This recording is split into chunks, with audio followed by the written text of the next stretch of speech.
Let's set out for the grandiose history of the English language, which is more than 5,000 years old, including prehistory.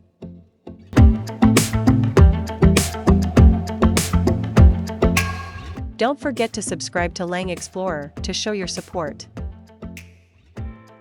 Philologists have revealed a very long history of the English language that can be traced back to what used to be spoken in the 4th millennium BC.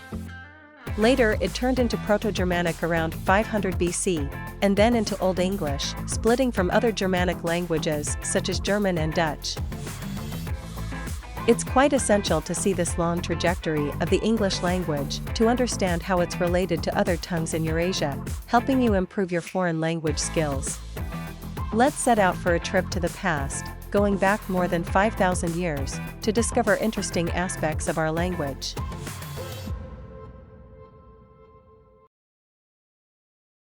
Compared to Latin, the official language of the Roman Empire, Ancient Greek, and Sanskrit, the classical language of India, people tend to know less about the history of English, but actually knowing its history is useful in understanding its grammar and vocabulary.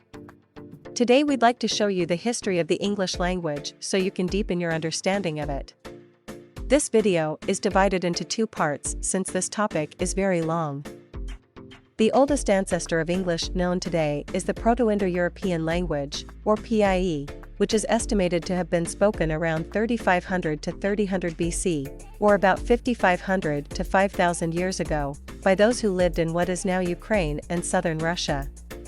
The Proto-Indo-European speakers domesticated horses, which enabled them to travel long distances, and as they went throughout Eurasia, their language subsequently spread from the Indian subcontinent and Xinjiang, China to part of the Middle East and to almost everywhere in Europe.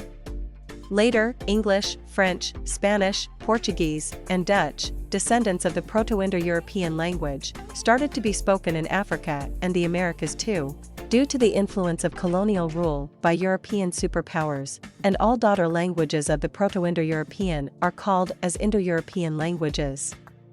Although no written records exist regarding PIE because of the prehistoric age, it was William Jones, a British philologist who studied in India in the 18th century, who discovered similarities between Sanskrit, a classical Indian language, and Latin and Ancient Greek, classical European languages, and hinted that these languages could have a common ancestor. The existence of such a common ancestor among these languages was later proven by academic findings, not only by philologists, but also by anthropologists and archaeologists. The Indo-European language family consists of the Germanic languages English and German belong to, of the Italic languages that include Latin, of the language of the ancient Roman Empire, and its descendants, such as French and Spanish, of the Slavic languages that include Russian, Polish, and Ukrainian, among others, of the Baltic languages which include Lithuanian and Latvian, of the Celtic languages which include Irish, Welsh, among others, then of Greek, of Albanian and of Armenian, all of which have their own language subgroups, of the Iranian languages which include, for instance, Persian and Kurdish, and of the Indo-Aryan languages which include Sanskrit and its daughter languages such as Hindi, Urdu and Bengali, among others. In addition, 2 dead language groups, namely the Anatolian languages, which include Hittite and other languages spoken in present-day Turkey, and Tocharian, which used to be spoken in what is nowadays Xinjiang, China, have also been identified as Indo-European languages. These Indo-European languages still share some similarities in vocabulary and grammar, even after more than 5,000 years of separation. We'd like to tell you a few examples of related words. Paternal and maternal are of Latin origin, and they can be traced back to the very Proto-Indo-European words that mean father and mother, respectively. Also, the word hexagon is of Greek origin, but knowing that the Greek H is a variation of S, the connection with 6 is obvious, and Свет, meaning light in the name, Светлана, a common name for Russian women, is of the same etymology as white. The word yoga is also a word that derives from the Sanskrit word which means conjunction, and it's a cognative yoke. So, both have a very long history that can be traced back to the Proto-Indo-European language. Many other words of Proto-Indo-European origin are still used in English, and some of them are cognates of other words of Latin or Greek origin. For example, the English words knight, brother, foot, heart, and wise, which are native to English, are cognates of the Latin words nocturne, fraternal, pedestrian, cordial, and vision, respectively. Similarly, the English words work, queen, wheel, know, and carve, are cognates of the Greek words energy, gynecology, cycle, diagnosis, graphy. Many of these words have undergone significant changes in pronunciation and meaning over their long history, but it's interesting to find that these words share the same ancestry. The Proto-Indo-European grammar must be extrapolated from various daughter languages, of course, since no written records of that time were left. However, judging from the information available on Wikipedia and Wiktionary, based on the estimates of linguists, it seems that it was very complex compared to English and other contemporary languages. First of all, cases. While in modern English cases only exist for pronouns, they were widely used for common nouns and adjectives, and while English pronouns have only 3 cases, nominative, genitive, and accusative, Proto-Indo-European had as many as 8, and they also had masculine, feminine, and neuter genders, singular, dual and plural. The conjugation of verbs was also complex, with 4 different moods, indicative, imperative, subjunctive, and optative, and 9 different conjugations, depending on the person, singular, dual, and plural. As for tenses, there were only 2, present and imperfect, which correspond to the English past progressive tense or used to, while the perfect tense, which corresponds to the English past tense, was expressed by using a different verb. Furthermore, there were 2 types of voices, active and mediopassive, and while the active voice was used as a transitive verb, expressing a movement that acts on somebody else, such as wake up somebody, the mediopassive voice was an intransitive verb, meaning a movement that acts on oneself, such as wake up, or wake up themselves. While the concept of masculine, feminine, and neutral nouns have completely disappeared in modern English, they're still retained in other European languages such as French, German, Italian, and Russian. Some languages lack neutral nouns, and in some other ones both masculine and feminine nouns have merged into what is called common gender nouns, but each gender requires declensions in pronouns and adjectives. Here is an example in German where you can see nouns in different genders, such as dog, a masculine noun, cat, a feminine noun, and horse, a neuter noun, require different indicative pronouns, diese, dieses, and different pronouns, ihn, sie, es. Modern English still has a remnant of such genders in the use of she and her when referring to ships and countries, although such use is nowadays somewhat archaic and is less and less common. Next, moods. While in English, the infinitive has replaced the imperative, Slavic languages such as Russian still have their own conjugation forms that are basically different from other tenses, and Romance languages such as Italian and Spanish also use their own conjugation for some verbs. Traces of the subjunctive and of the optative are still present in modern English. For example, you hear the sentence, "It's important that he talk with his professor," and maybe you wondered why s lacks in the verb talk. In Romance languages, the subjunctive is still widely used, with its particular conjugation. As for the optative, you can express your desire in sentences beginning with may, for example, "May God bless you." Probably you weren't aware that such a mood existed, but it's used to express your desire. Similarly, many people may wonder why it's the norm to say "if I were" or "if he were," but where in this case isn't the indicative perfect, but the subjunctive imperfect. Compare it with the German counterpart, Ich wäre, er wäre. and you see the striking similarity between these 2 languages. As for sample texts in Proto-Indo-European, you can find sheep and horses and the king and the god, which were created and polished by philologists, as well as other videos on basic expressions such as greetings. We included links to such videos in the playlist Proto-Indo-European, so you can watch them and listen to the pronunciation. Anyway, when you study German, French, Russian, Greek, Hindi, Persian, or any other Indo-European languages, you'll be surprised to find a number of similarities. Then the Indo-Europeans dispersed to different regions of the world, and those who migrated to what is now Denmark and south of the Scandinavian peninsula became Germanic, mixing with the indigenous population. They spoke Proto-Germanic, the ancestor of various Germanic languages such as English, German, Dutch, Danish, Swedish, Norwegian, and Icelandic, among others.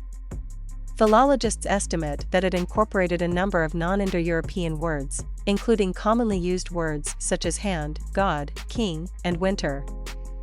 This Germanic language group can be divided into three subgroups: North Germanic, West Germanic, and the now-defunct East Germanic. North Germanic includes most of the Nordic languages such as Swedish, Danish, Norwegian, and Icelandic, which developed from the Old Norse, a language widely spoken throughout Scandinavia in the early Middle Ages, and they're still quite similar.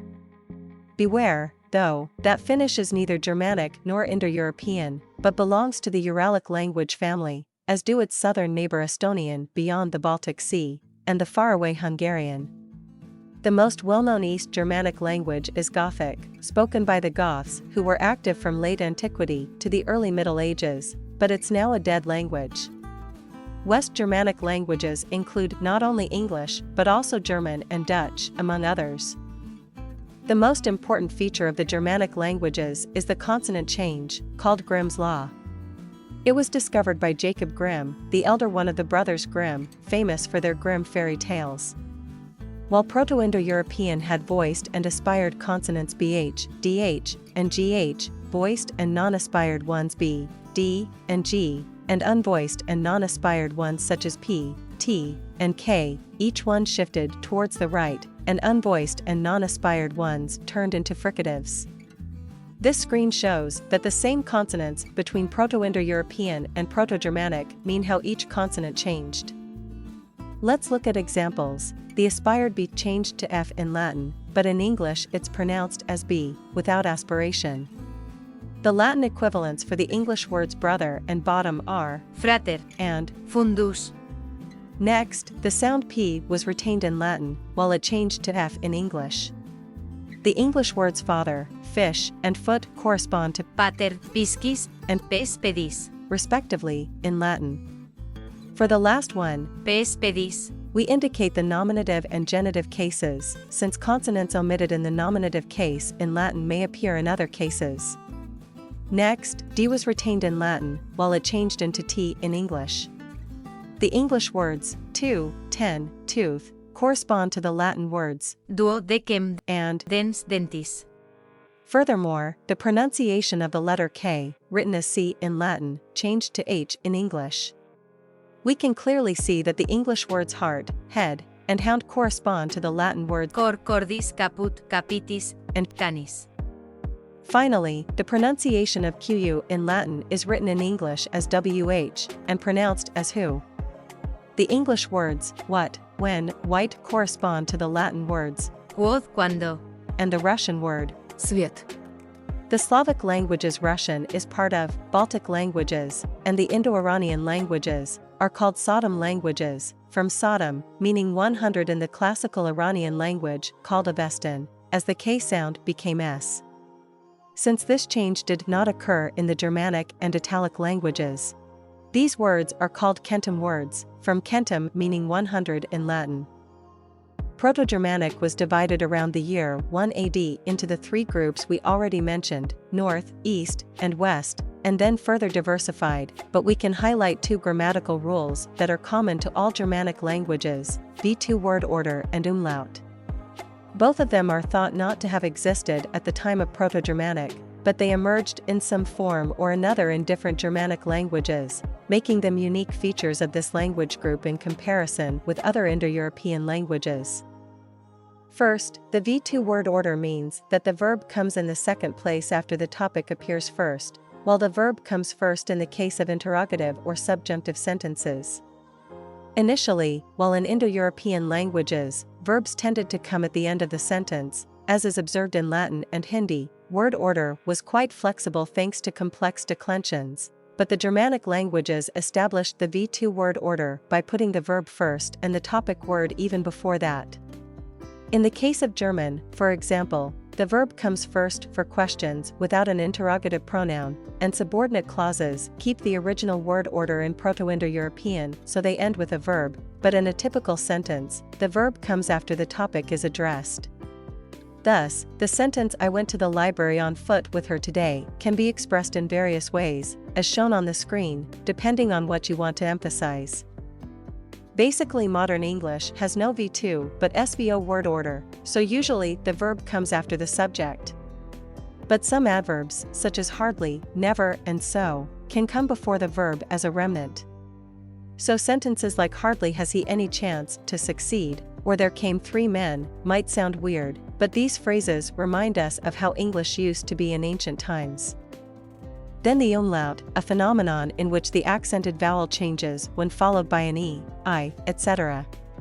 Umlauts appear frequently in German, making that different vowels are used for singular and plural of the same word, conjugating part of verbs irregularly, using different vowels for the comparative and superlative of adjectives, or changing vowels of adjectives that derive from nouns. For example, Hand, Schloss, Fuß, Haus, meaning hand, castle, foot, and house, respectively, become Hände, Schlösser, Füße, Häuser. In the plural.